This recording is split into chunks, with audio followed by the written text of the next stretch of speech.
There we go. Okay, there's always something, right? Always something. Um, so hello. Thanks for letting me know, McBuffin. Um, yep. So we're here. It's Saturday night, but unfortunately, my fabulous co-host cannot make it here tonight. So I am just here on my lonesome with a general Q&A. We were going to talk about Anne of Green Gables episodes 1 through 3, and I may still talk a bit about Anne. I've already talked at length. But I'll do what I can here to talk about it and get folks and do some chatting about that.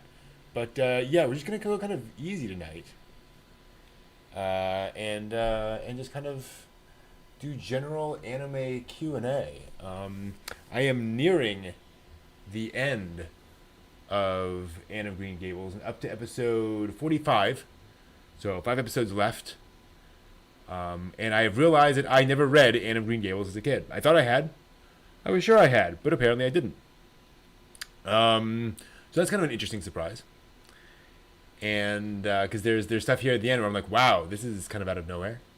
So yeah, that's gonna be something I'm gonna be. I'm probably gonna go back and reread it because there's definitely some evolution of the character. Yes, I have seen the new Bebop trailer, and I am now seeing. There's an interesting thing. It is not showing the bottom of that, so we may have to readjust the chat a little bit. And then if I go to properties, edit transformation, top. Let's try that. Nope, too much. Let's try that. See if that works. Cool. So yeah, watching the new Cowboy Bebop trailer. I like it.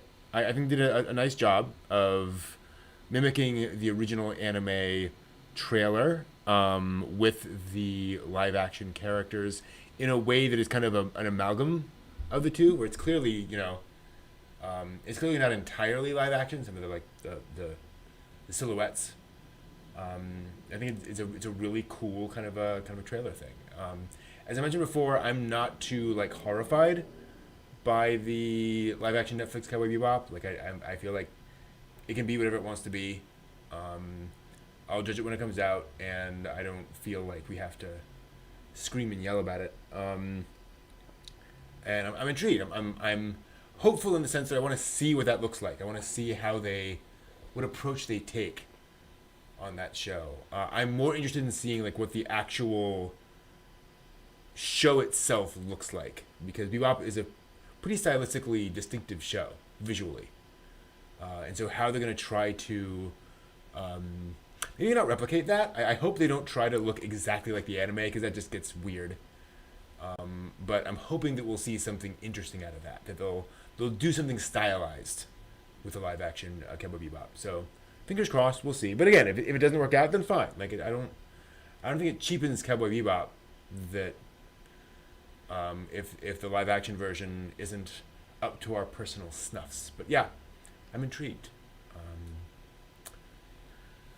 And it's tough because the characters in Bebop are fairly anime. They're pretty big characters. It's not a bad thing. But seeing how those translate to live action characters is going to be interesting. So, intrigued. We'll see. So, yeah, getting near the end of Anne. So, hopefully, I'll finish that up this week. Actually, got a couple of things at Gen Con last week. So, last week I was at the Big Tabletop Gaming Convention Gen Con, which was cool, a lot of fun. It's over in Indianapolis. It's a big. They have D&D and Pathfinder and tons of board games. Literally hundreds and hundreds of board games just to play, and of course to buy. And so that was really cool. Got to play some games I hadn't before. King of Tokyo, where you play kaiju, fighting each other in Tokyo and outside of Tokyo. That's fun. Sushi Go, little quick card game of matching up little pieces of sushi. And what else? A fun little like not Civil War, War of 1812, like war game. It's kind of neat, and a variety of other things. And bought some anime while I was there, which actually let me grab it from the other room.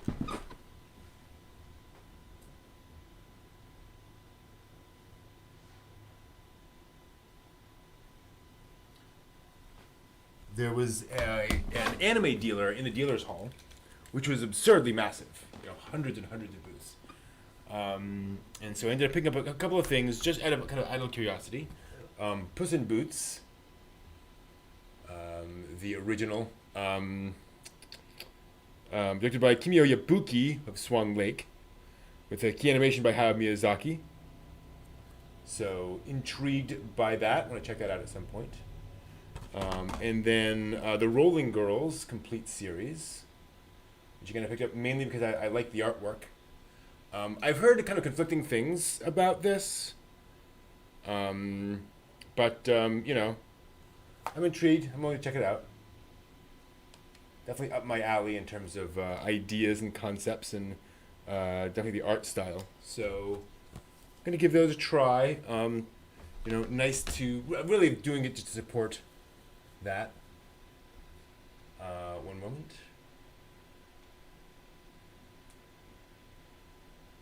Yeah, I think it is a toy mascot. Actually, I think Puss in Boots is literally the toy mascot. This is one of their big successes. So that is exactly what that is. Good catch. Thanks, Shelton. Yeah, so we'll see how those turn out. But I want to get through Anne first. You know, gotta get through Anne first. I'm also curious as to why the restream chat is not.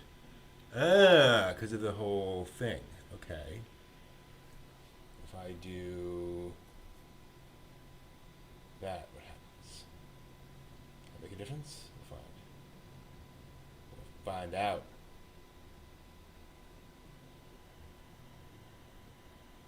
Transform. 100. Okay, starting to work there.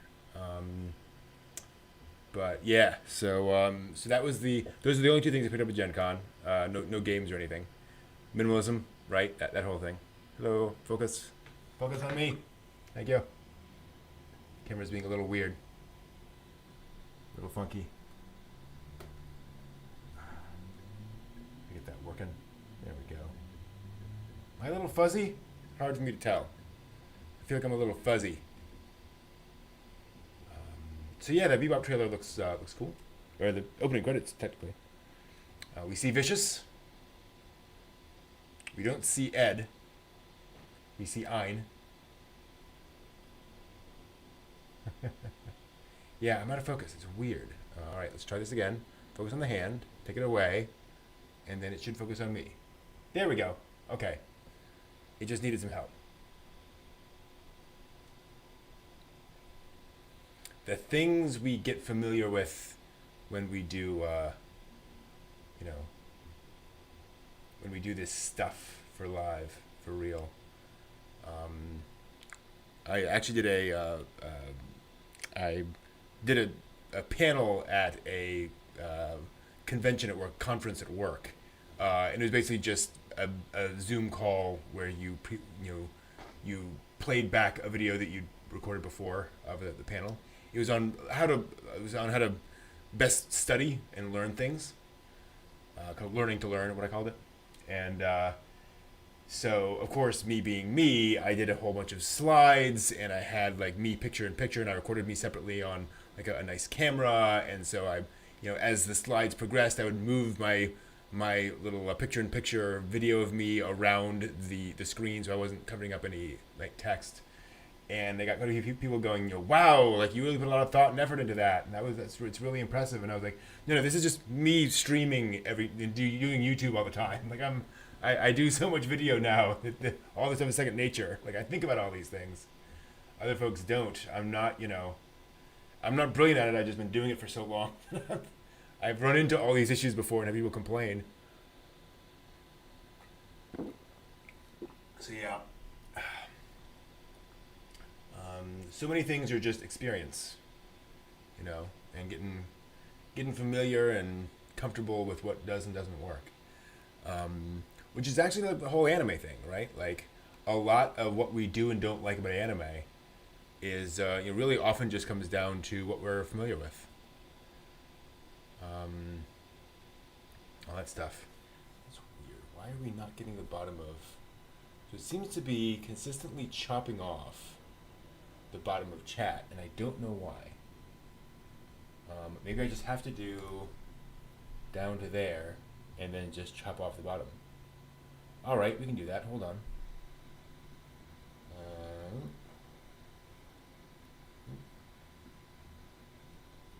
think that's it.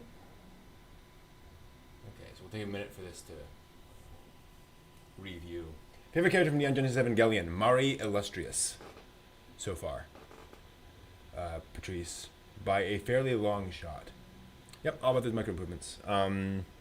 Because it's really enjoyable watching a character who enjoys what she does. Everyone else in Evangelion is pretty miserable. And Mari just has a lust for life, which I just really, really appreciate.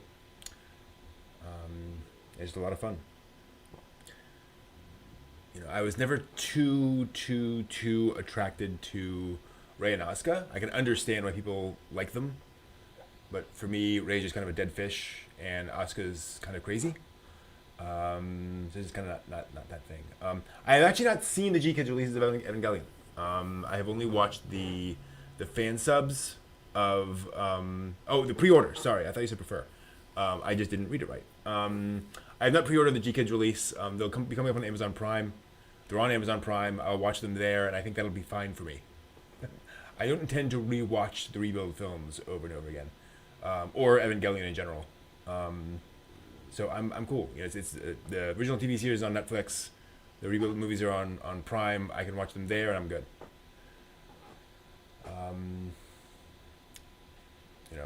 Evangelion is an impressive work, but I don't feel a need to own it and go back to it over and over again. There's not a lot of anime I go back and rewatch, to be honest. Ghibli's about the only one, and even then it's usually introducing it to somebody else.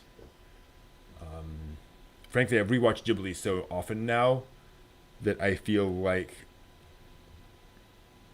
I should hold back on just constantly rewatching those until they just become kind of memorized. Like I want them to keep to stay fresh to an extent. I don't watch much seasonal anime. I watch a little bit here and there. I do watch the first episode of every show, every season, pretty much. But I don't necessarily follow all of them. There's just too much, and I'm slow at watching anime, to be honest. I've slowed down. I'm getting better. I'm watching more anime now than I used to, a year or two ago. But it's just a few episodes a day at most. And so for me, that just means catching up on older shows. It's hard to do that. Yeah, I have rewatched Mobile Suit Gundam probably 4 times now. I think 3 or 4 times now. But again, that's also introducing it to other people. I haven't gone back and said, okay, I'm going to sit down and rewatch Gundam myself. But yeah, it definitely rewards rewatching. There's quite a bit in original Gundam that's you're like, oh, I like how they built from this one to the next. And we'll be getting a movie remake of the missing episode of original Gundam, which excites me a lot.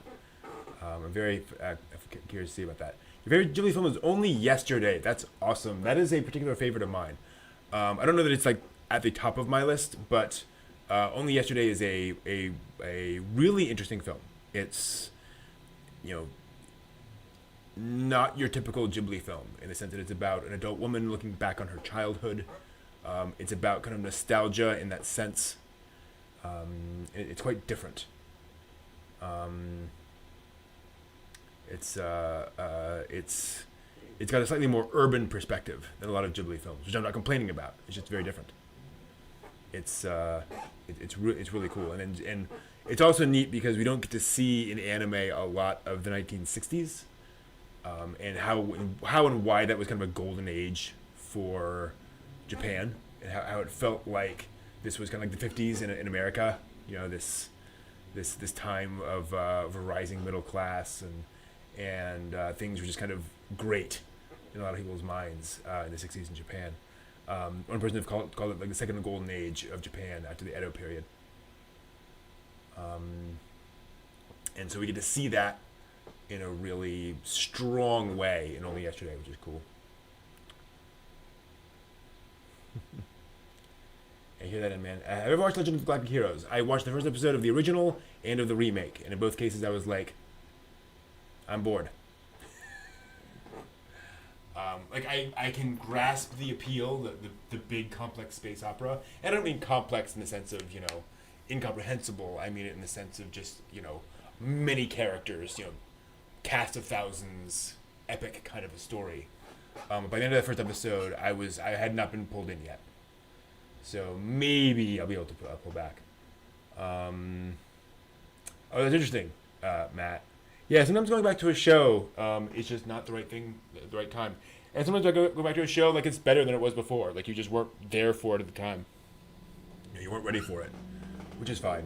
I started Heidi twice now. First episode, and it's like, oh, this is awesome. I should watch more, and then never got to more of it.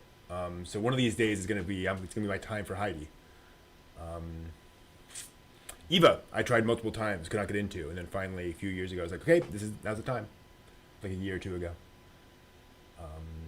Yeah, for some reason, and Legends is probably another one of those. Legends of Galactic Heroes is, again, probably one of those shows where one of these days, like, it's going to be my time for it.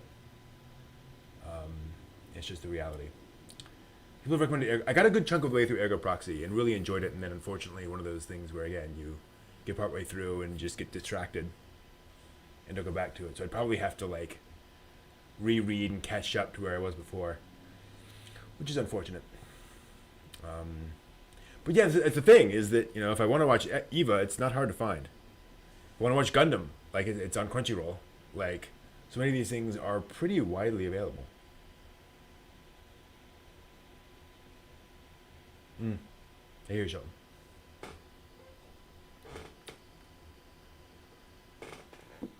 I wish there was more 5-star stories. That's right up my alley. That's an OVA that I love. And a manga that I love and I can't get enough of. And unfortunately is not easy to get in English. Unless you want to track down the fan subs or the scan versions, which of course are a thing. Just haven't done that yet. But what I've read and seen is 5-star stories. I'm like, ooh, yes. This kind of absurdly big space opera, epic mecha stuff was definitely my deal. Obviously not quite like, Galactic Heroes is a little more grounded. A little more hard sci-fi. But, yeah. Have the first volume issue of 5-star stories right over there. But there's a miss. Just didn't work out. Sad. Oops. Transition over the... okay, that seems the same. Okay.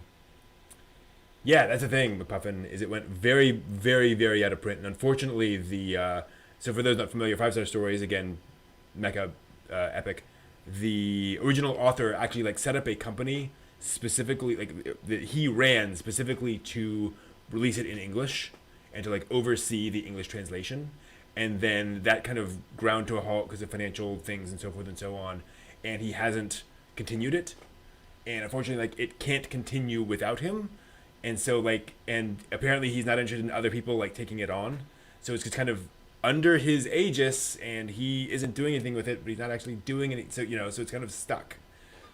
Unless he's willing to actually let somebody else take control of it, we can't ever get any more of that manga, sadly. So it's rough. And there's tons of it, and what is available in English, each volume is, $80 each, and it's no, I can't. But very cool what there is of it.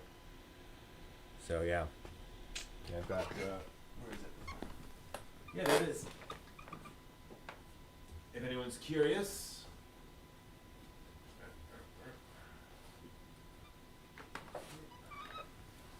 So this is what it looks like. I actually had a poster of this on my cubicle wall at work at one point.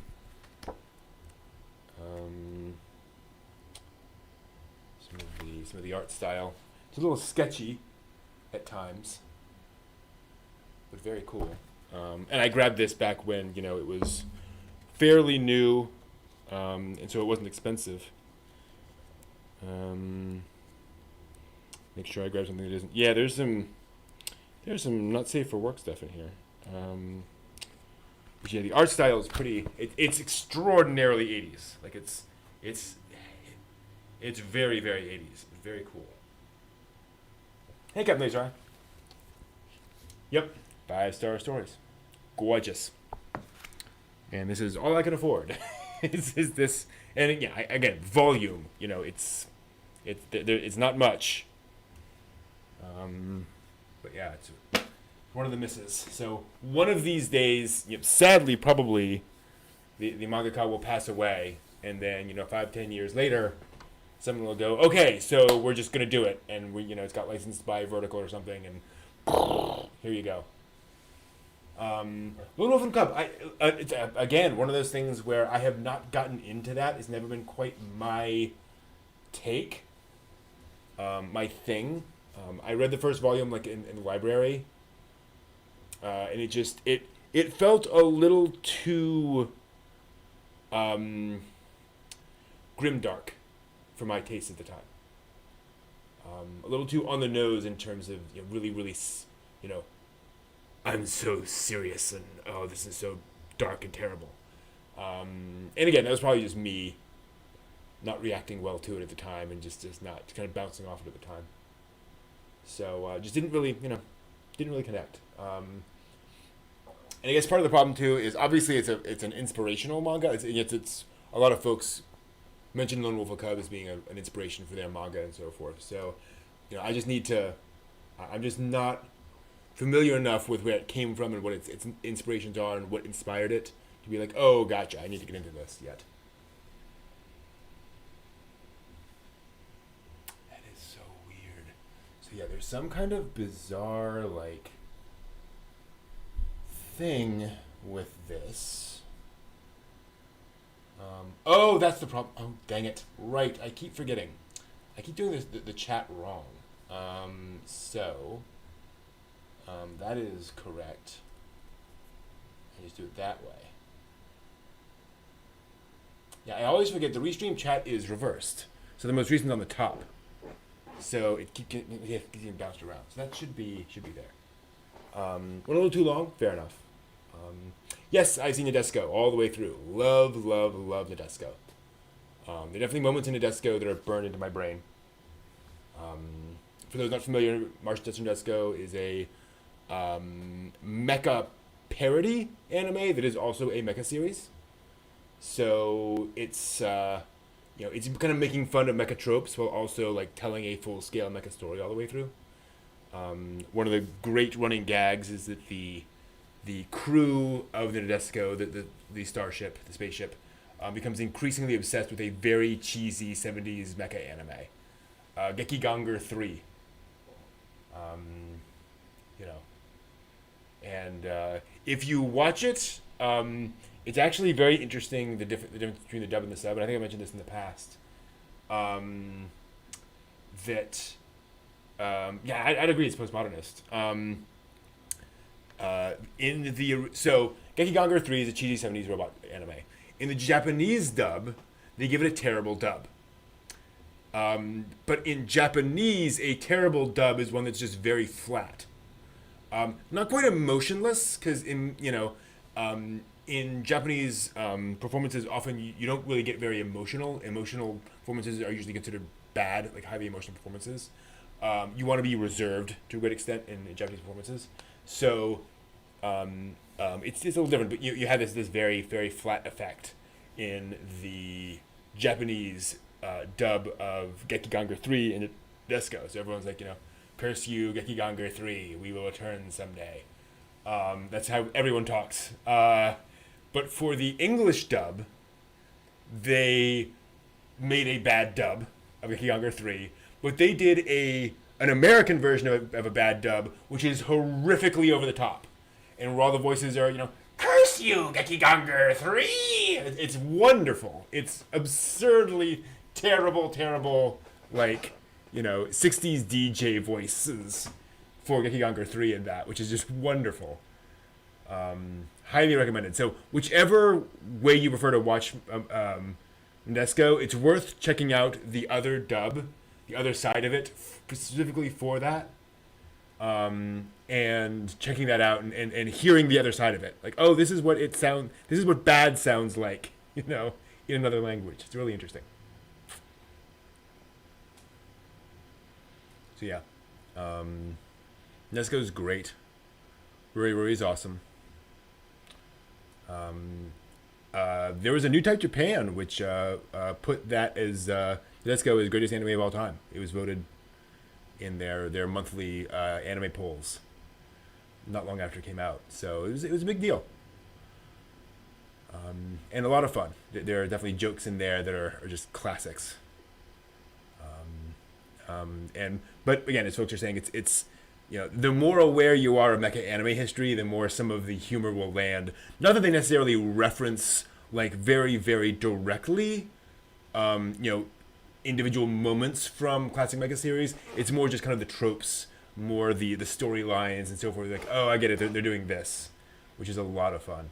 So yeah, very, very, very worthwhile for those who are into that kind of stuff.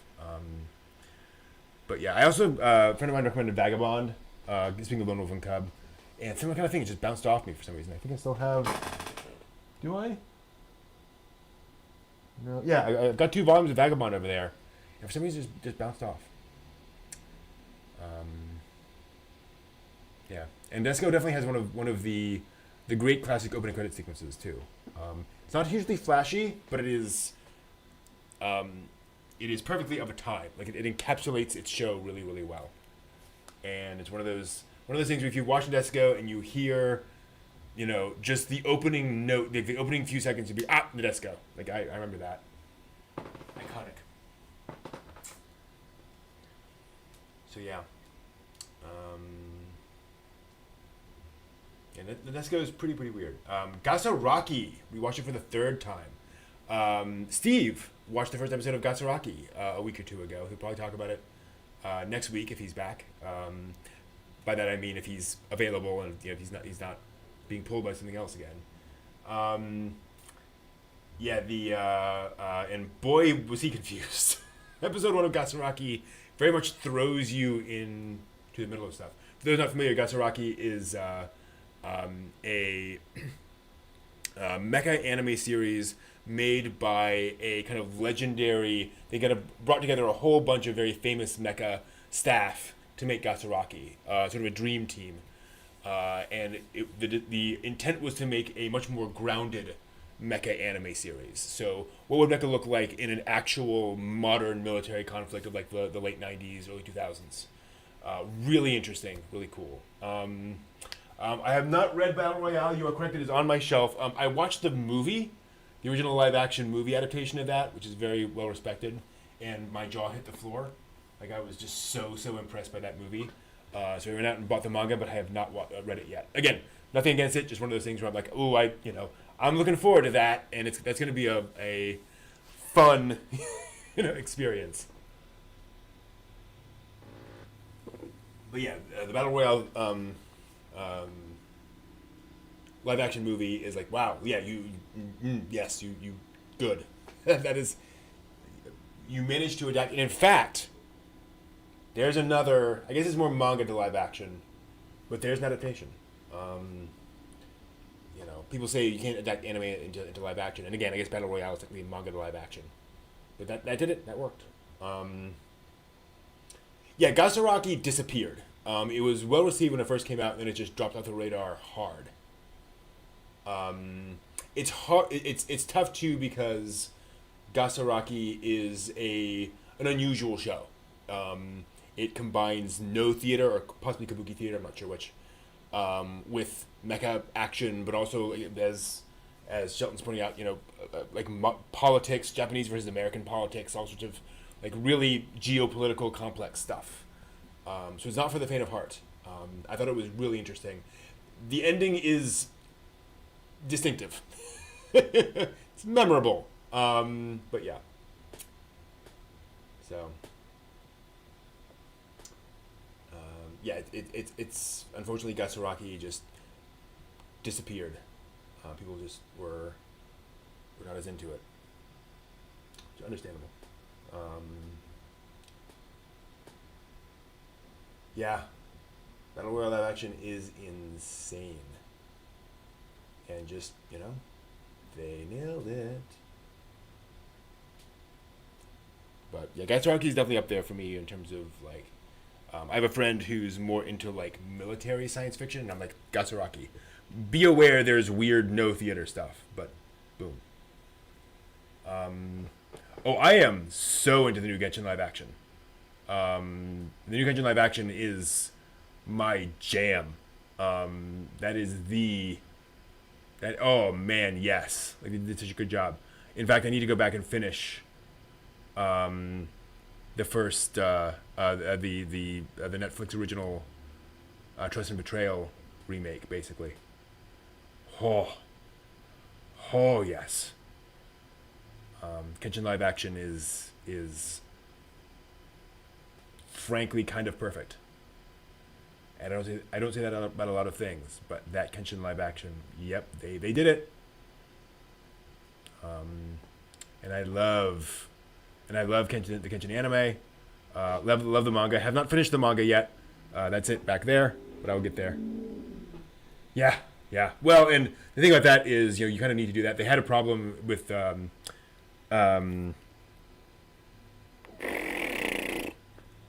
wow, names are escaping me.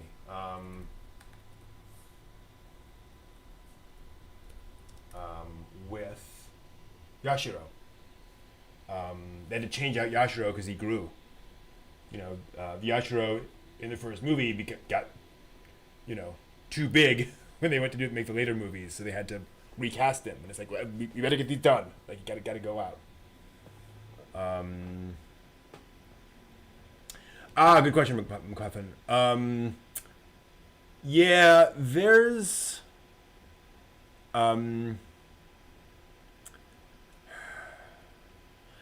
I believe any given work should be able to stand on its own. And that's clearly true of Eva. Eva's a great example where there are, I would say most Evangelion fans have not watched the shows that inspired Evangelion.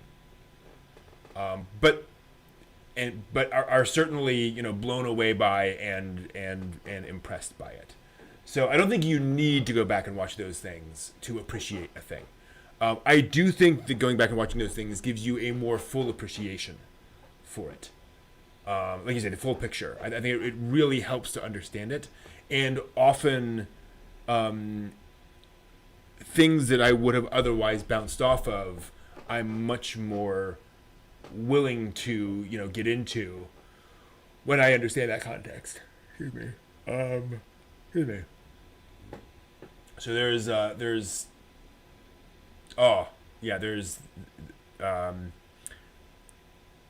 for example, a lot of Miyazaki's and Takahata's work make a lot more sense, and you can understand their inspirations when you go back and watch their stuff from the 70s. Nausicaa and Totoro did not spring forth full-formed from the brow of Hayao Miyazaki. Totoro, ditto. You can go back and watch Horus Prince of the Sun and see the seeds of Nausicaa. You can see the seeds of Totoro in Heidi and Anne. I think that gives you an appreciation for something that allows you to understand that something isn't. It gives you proper perspective, I would say, on the thing. Instead of just like, oh, this is amazing, which, yeah, it is, but, right? Being able to appreciate where something came from helps you get a little closer to the creator, I think. I think a lot of folks are intimidated by Miyazaki, and they think that Miyazaki's works are... They put Miyazaki on a pedestal. And don't get me wrong, his movies are wondrous. But they, without going back and understanding Miyazaki's earlier work, they think, he started at this extremely high level. And it's like, no, you can go back and watch, and there's a progression. Like, there's a growth there's a clear growth of like Takahata's ability throughout the 50s and the 60s and into the 70s and then 80s and 90s. Kaguya, Princess Kaguya was not his first movie by any stretch, and one of the reasons Kaguya is a very unusual movie is because it is kind of it comes after decades of absorbing anime at the molecular level and animation in general. And so Kaguya is just a tour de force of animation because of all that came before. And Kaguya is a good example of where I think if you haven't seen Takahata's earlier works, it's hard to understand Kaguya. Kaguya is kind of an animator's movie. It is much more of a visual feast. It's much more about communication through animation than a lot of other Ghibli films. And so it's meant for folks who are like, oh, I see where he's going here with the animation. So, yeah, that's where I think that context really helps. And again, I think you can watch Princess Kaguya and be entertained without knowing any of that stuff, but having that context helps. So yeah,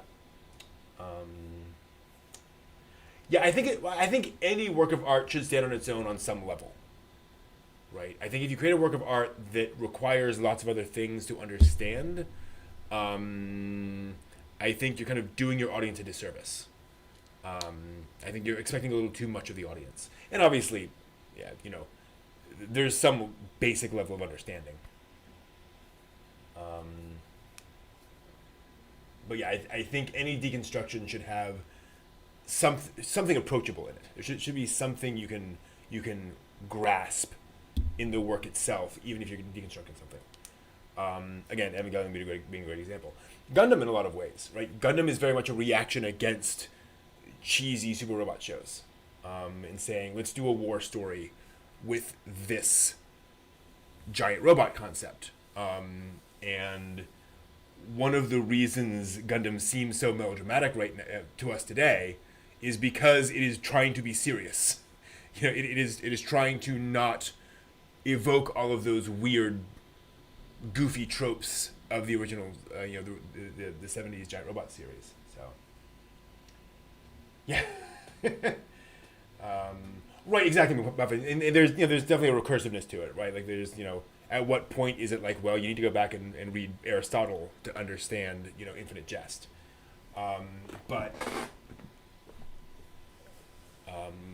I do think the more you know, and the more context you have, the more you can appreciate a thing, right? It's like wine, right? You can drink wine and enjoy it, and that's fine.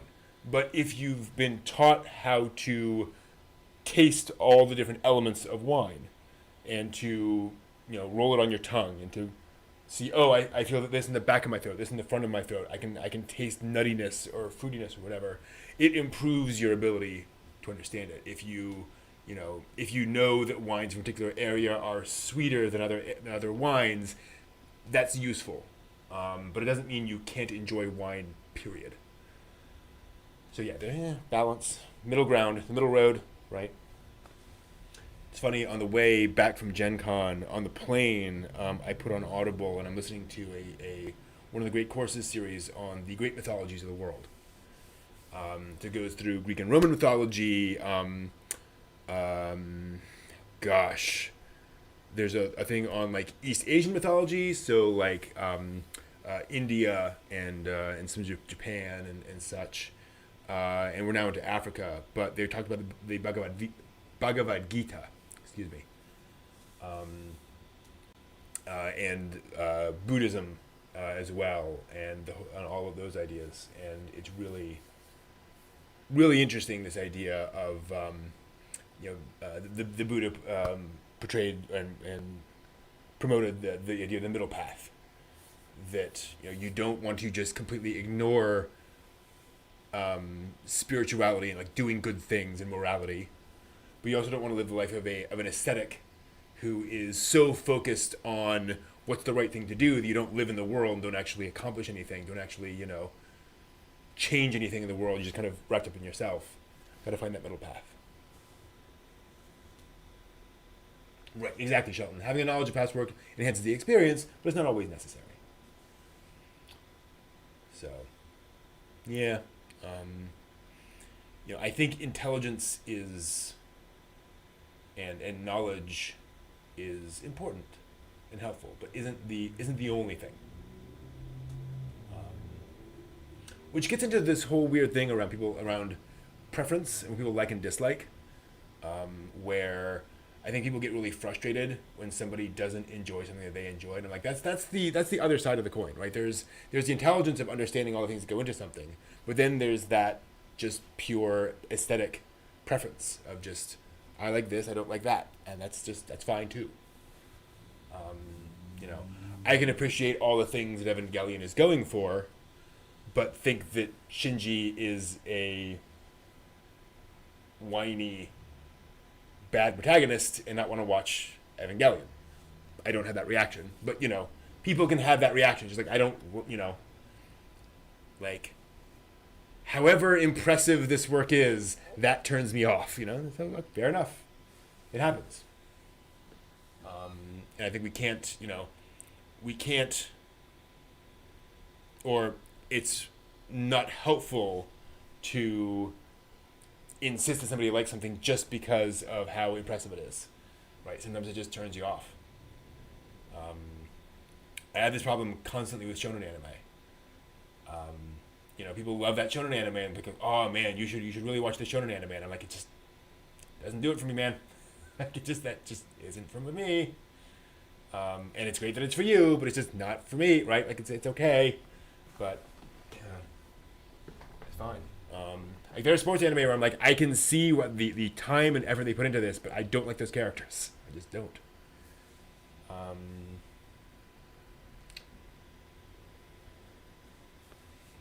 Mm-hmm.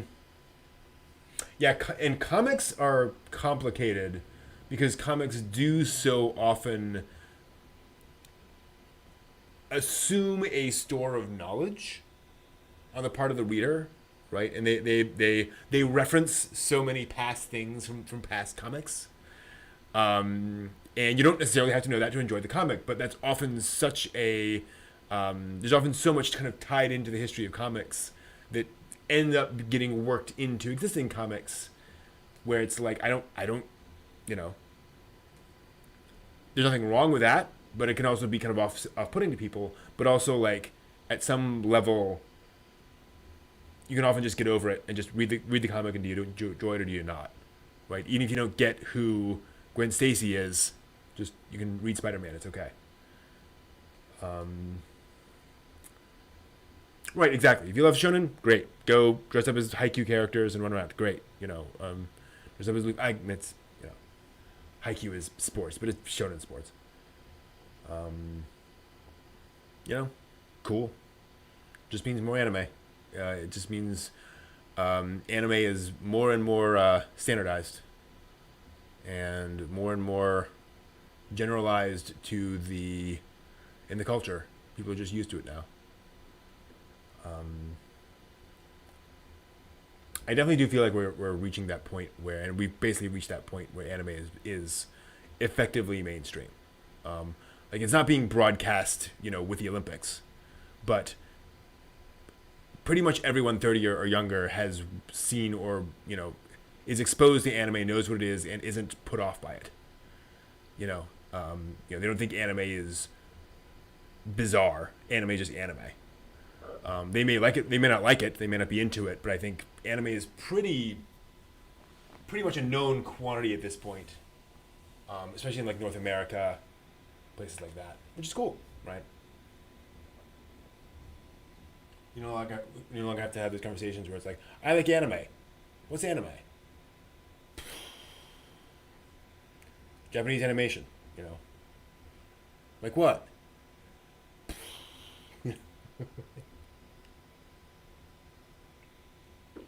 I had those conversations for a long time. But yeah, there's a lot of cool stuff out there. Tell you what, let's do some news. I'm just gonna do a quick news thing. Oh, that's interesting. Right. Let me switch out that for that. Cool. We're just gonna do the news as we go. I have a very I don't have a full thing written out. So I'm just going to talk about some of the new... Oh, shoot. That's not what I wanted. There we go. Yeah, exactly. Don't have to buy obscure anime bootlegs anymore. Huzzah! Yeah, so let's just talk over some news stuff. I'll pull up the links so I can actually talk about them, and we will go. The question is, do I wear the hat? Of course I wear the hat.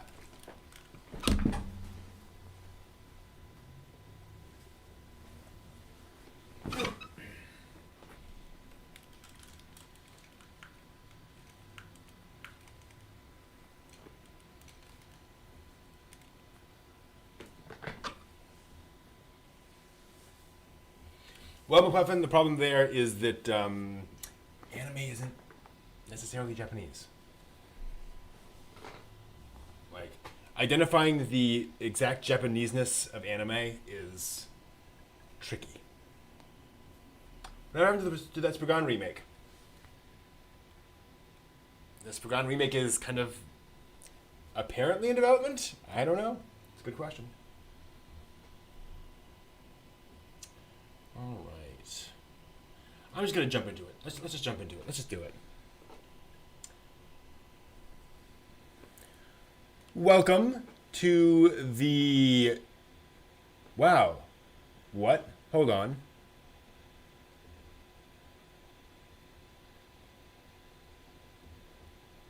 Wow, I just completely lost my mind. Just, my mind just went blank. Okay. Welcome to the latest weekly news in the anime and manga world. That's not my usual intro, but it's a weird night. Let's just go with it. I'm going to talk about the latest anime news for the week ending September 25th, 2021, and we're just going to talk through the headlines. There is a crossover anime series coming that includes various franchises from the Key Visual Arts brand. It'll be called Kagenado, which is basically Key, etc. It is going to involve characters from Canon, Air, Clannad, Little Busters, and Rewrite as chibi characters all interacting and having fun with each other. Sounds cute, sounds awesome. Yes, Canon, Air, Clannad, Little Busters, Rewrite, and Planetarian all in there. It should be noted that Jun Maeda wrote the original visual novels for all but Rewrite, and also worked on the music for all of them. Kazuya Sakamoto of Tabihani will be directing it. The chief writer is Takashi Aoshima, who was the episode scriptwriter for the Rewrite anime. He'll be putting the scripts along with Kai and Toya Okano. So that should be fun. It'll be interesting to see how all of that comes together. Announcement from Crunchyroll and Plus Ultra, Fuji TV's anime programming block. They partnered with Crunchyroll for new anime production projects, with a company called Slow Curve also participating for planning and promotion. There'll be a new original anime project by Goro Taniguchi of Code Geass, Planetes, and Back Arrow. It'll be called Istab Life. There's also going to be a new original collaboration between Tsutomu Nihei and Polygon Pictures, who adapted Nihei's Blam and Knights of Sidonia. So very interesting. Crunchyroll's anime production thing has been... some pluses and minuses there, so we'll see where all of that comes out. But interesting seeing a cross collaboration between like a Japanese TV broadcaster and an American streaming company. We'll see where that comes out. Meanwhile, some new anime announcements. My Next Life as a Villainess, All Routes Lead to Doom will have a movie coming out. That was revealed in a short animation, along with a piece of art featuring the main character in a version of Edvard Munch's Scream, which is kind of funny. There's also an original illustration, manga style, of that, so that's pretty fun. The final episode of its season 2 aired on Saturday. Also, the Reincarnated as a Sword light novel series is getting an anime TV series. This came with the 12th volume of the light novel. Illustrations were drawn to celebrate, as you might expect. It is an isekai series, but the main character is isekai'd into a sword, a sentient sword. He remembers his past life, but not his name. He saves a young beast girl, and she becomes his wielder, wants to grow stronger. Well, he just wants to know why he's here. So there is a manga adaptation, and so an anime coming at some point. The novels started in October 2015, so about 6 years ago. And the 12 volumes out so far. So sounds like a very kind of classic thing. Interesting to see an isekai series where the main character is not present, where he's just the sword, and I'm sure he'll be talking through it. Typically when we see an isekai, the main character is like very present and like interacting with things. So seeing this side of things is pretty interesting, pretty different kind of approach to isekai. So, yep, quiet news week to be honest. Other thing. Netflix dropped the opening credit sequence to the upcoming live-action Cowboy Bebop series that it'll be releasing, and it is basically a remake of the original anime's opening credit sequence, complete with the song Tank. So go ahead and check that out. It is on YouTube. Interesting kind of rework of that using the live-action actors. So yeah, again, kind of quiet news this week. That's all I got. Thank you all for watching. We will see you all next week. Yeah, pretty quiet. Pretty quiet week in terms of news. Not much else I could see in the whole list. A lot of the typical cast member announced for upcoming anime. It's like, yeah.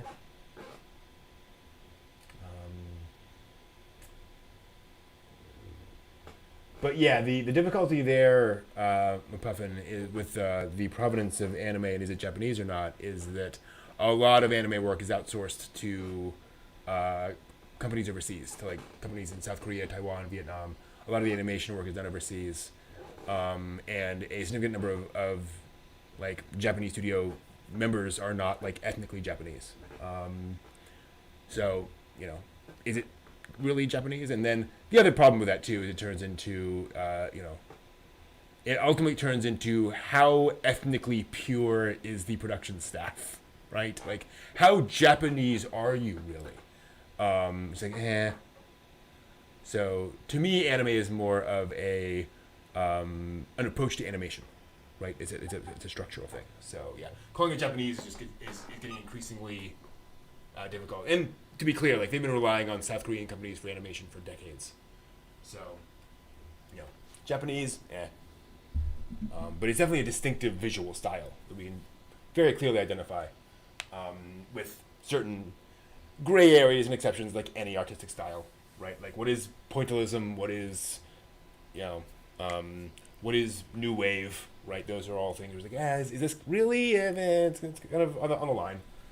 But I think Akira is anime.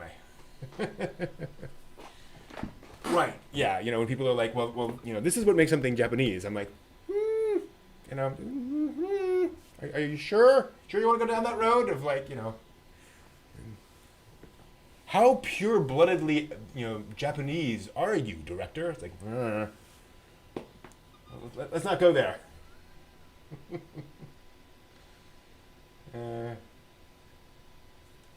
But yeah. And it's tough, like before, the middle road, right? Like it's easy to get hung up on definitions, what is and is not anime. But I think we can all push that aside and realize, okay, it's cool. Like we know anime when we see it, and we can have a pretty strong definition of that approach to animation. Right? It's big eyes and small mouths and big boobs, right? That's anime, pretty much. Or lolies. Kidding. If only. If only we could define anime as cleanly as people want to. You know, it's like, well, it's just this. It's like, well, not really. Most things can't be easily defined. It's funny looking up things like young adult fiction. Like, what makes something young adult? It's usually the author declares it being young adult, and the editor agreeing with them. You know, there's no like hard and fast rule for what makes something a young adult novel. You know, and again, there are things that we can talk about in terms of word choice and, you know, how understandable the language is and so forth. But is this thing, you know, why do we call this young adult and not that? Right? There's definitions are unclean when it comes to art, because that's just the reality of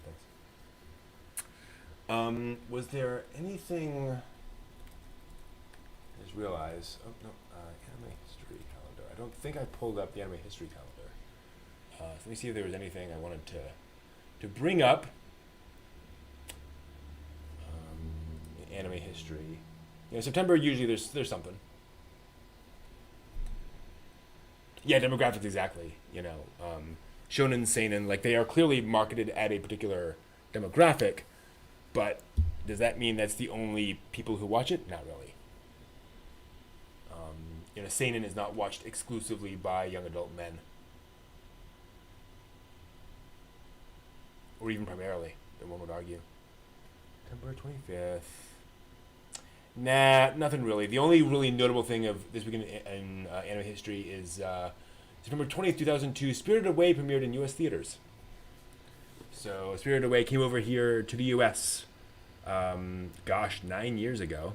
No, I'm sorry. 19 years ago. I feel old. Whew. 19 years ago, Spirited Away premiered in U.S. theaters, which was the first. It wasn't the first release of a Miyazaki movie in theaters. Mononoke was first, but people weren't really aware of Miyazaki then. So it came out and folks were like, "Oh, I guess that's a thing." Spirited Away was fairly big. Like a lot of people showed up to the theaters to watch Spirited Away, especially because Spirited Away was obviously aimed at a younger audience, and it was more in line with what people thought of Miyazaki's oeuvre back then. So it was a pretty big deal. I remember I went to an art house to watch Spirited Away in theaters, and there were a lot of people in there. Like it wasn't like packed, but it was. I remember being like mostly full. People knew to come out to watch this movie, so that really helped to bring Miyazaki in. But that's really the only thing. It helped to bring Miyazaki more to the international view, and so forth. Let's see here. But yeah, that's the only really big thing.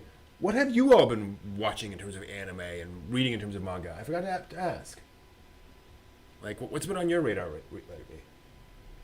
Because you all generally have really, you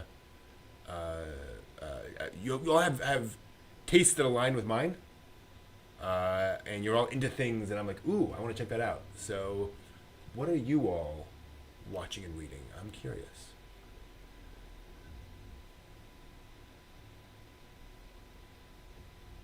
You still have to, yeah.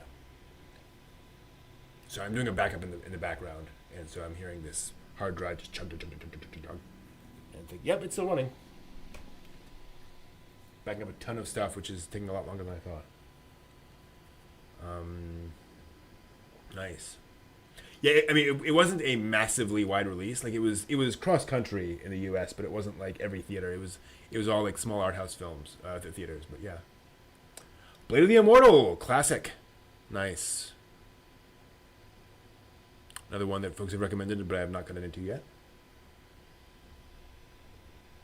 So much manga.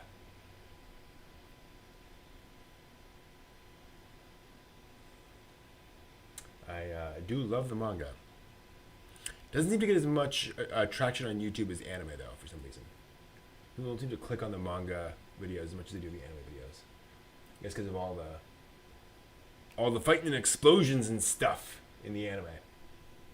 Just easier sell in YouTube form.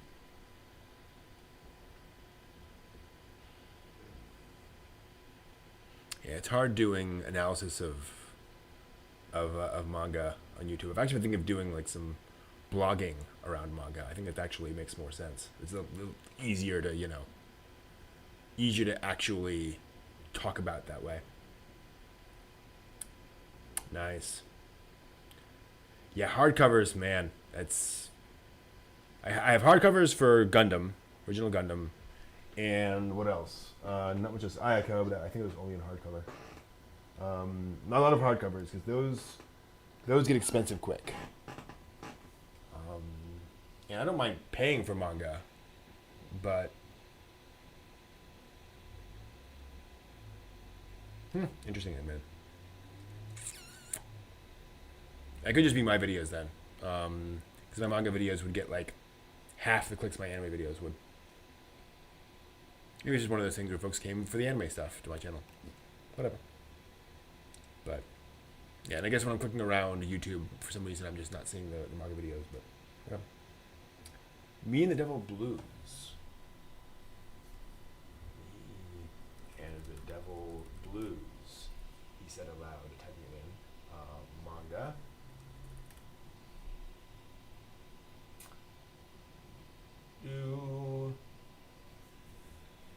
Akira Hiramoto about Robert Johnson. Cool.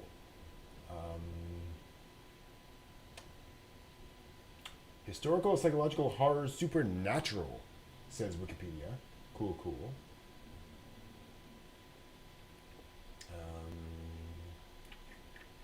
5 volumes. That's a nice length. That's a nice, approachable length where you know it's going to get into some depth. You know something's going to happen, but you don't feel like it's going to go on forever. That's cool.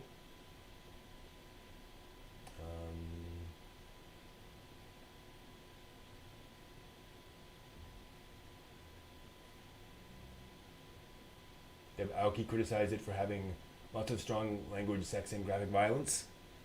I was like, oh no. How dare they?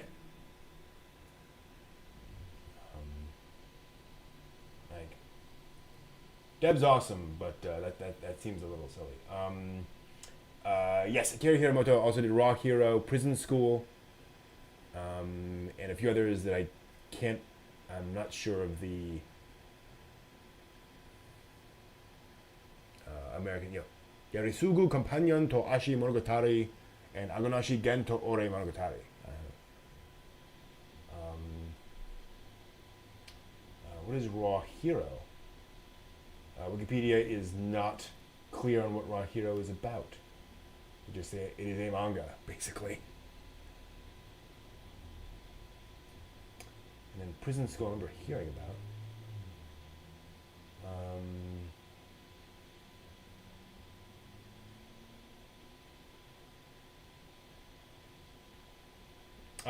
Prison. Yeah, so it's literally the prison school kind of trope.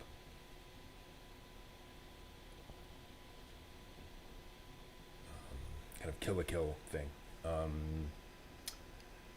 Yeah. Yeah, thankfully, I got a tablet, or I have a tablet. So for me, you just jump into the digital manga thing, and it's pretty much all there.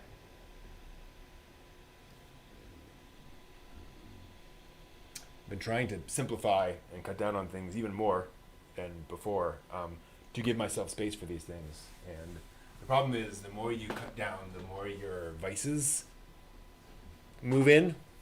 So like one of my big, and don't worry, this is safe for work. One of my big problems is YouTube and Twitch. I'll watch like cheesy movies Twitch has the Riff Track channel, which they make fun of cheesy movies. So, I will watch that, all day, very easily. And YouTube is just, as everybody in the world knows, YouTube, you start clicking and you never stop. So yeah, it's, I've just been spending, I have more time now, because I'm more focused on my projects and such. But a lot of that time is getting sucked up by that. So trying to figure out how to cut that out, and then I'll have more time for the manga and the anime. Like I'd love to spend, a bunch of time every week diving into these manga, dealing with the anime.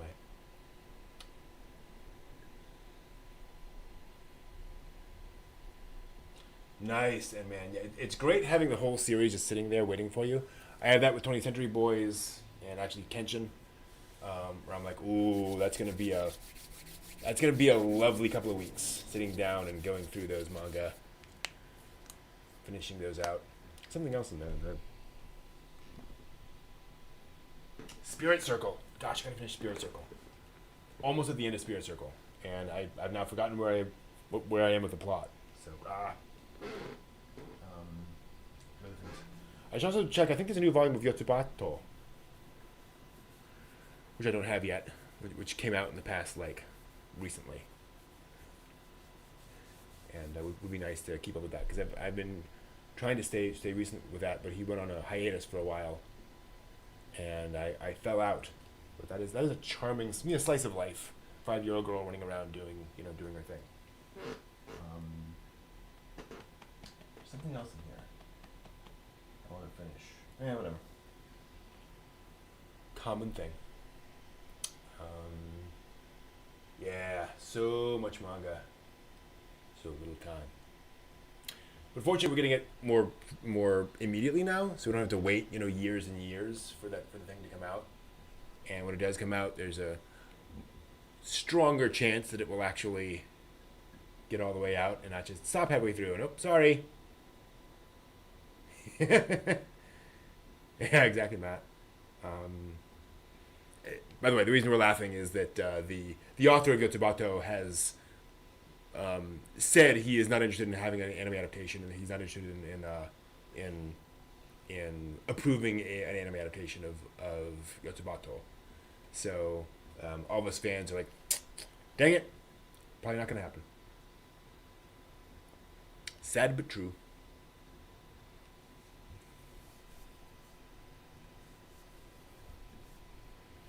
Although there was the anime, I think a year or two ago. I think it was about a bunch of cats. That is technically set in the Yotsubato universe because like she is in the ending credits. And you see her you see Yotsuba, like somewhere in the background. And it's like, oh, and you see the neighborhood. It's like, oh, it's set in this neighborhood. It's just not about her. It's just about these cats' neighbors. Something like it's like cats or dogs or something in the neighborhood. Kind of a stealth Yotsuba anime. It's like lovely, lovely show. Very much in the Nanon Biori Yuru Camp style slice of life thing. Yeah, that's the thing, and it's that is actually Azuma's argument, is that he feels like the manga is the version. Like, why have a bunch of different adaptations out there? Correct. Yeah, he was fine with the Azumanga anime, but he's not cool with Yotsuba. Apparently, like he spent a lot of time making sure that Yotsuba has a particular look and feel manga wise, and because Azumanga is more of is a 4-koma, and there's no backgrounds or anything. The anime lends it kind of more depth and more complexity, but he's like, no, Yotsubato is very much. This is what it looks like the pacing of the jokes and so forth is very much how I want this thing to be paced. It's not going to work the same in anime, and he's just like, I'd prefer not to. And he said, he wouldn't scream to the high heavens if an anime were made, but it would have to be like the perfect, crew. It would have to be like, okay, yeah, this is going to be amazing, but he's just not like champing at the bit for an anime adaptation of Yotsubato. So, oh well. All right, we've been going for a while. I think it's going to do it for me for tonight, to be honest. I think I want to dig in. Actually, there's an OST for Yotsubato. Dude, that's fascinating. Yeah, anyway, that is funny how folks are like, I want this manga that I've read 3 times. It's like, okay. That's cool, but I read something interesting today before I sign off. I discovered that when Joe Hisaishi is working on a Studio Ghibli score, what he'll do is he'll start with Miyazaki giving him some basic storyboards and images, and I think it's 10 words that describe the movie. And Hisaishi will then spend the next year coming up with songs and music and recording them, and then releases that as an album, way before the movie actually comes out. But it's just kind of his musical idea of the movie. He gives that to Miyazaki, and Miyazaki listens to that as he is continuing to develop the story and animating it. So they actually have the music to the movie while they're doing the animation. And then and that album is an image album. That's where the kind of, and it's not that Hisaishi invented this, but the image album is basically conceptual music for an anime series or for any kind of work produced before it's actually made, which then gets kind of incorporated into the anime itself. So like the actual music of the image album may not actually end up in the anime. It may not, but it's usually like at least re-recorded. They make it, kind of a full version for the actual like anime itself. But that's what an image album is. So now we know. It's sort of conceptual music for an anime. Fascinating. So anyway, thank you all for joining me. This has been awesome. As always, love hanging out with you all. We will be back next week, hopefully with episodes 1 through 3 of Anne, if Steve and John are back up and running, if you will. Stuff just so, for those not familiar, Steve had a work thing come up, and John's feeling under the weather. So I decided to push off our discussion of Anne of Green Gables episodes 1 through 3 to next week. We'll dive into those then, and should be fun. We'll also have our seasonal anime review in a couple of weeks. As the new anime is coming out, I want to make sure it's usually 2 or 3 weeks in, so that everything has got a chance to air. So that is coming up soon. Thank you all so much. This has been awesome, and I will see you all hopefully next week. Have a great week. Take care, all. Bye.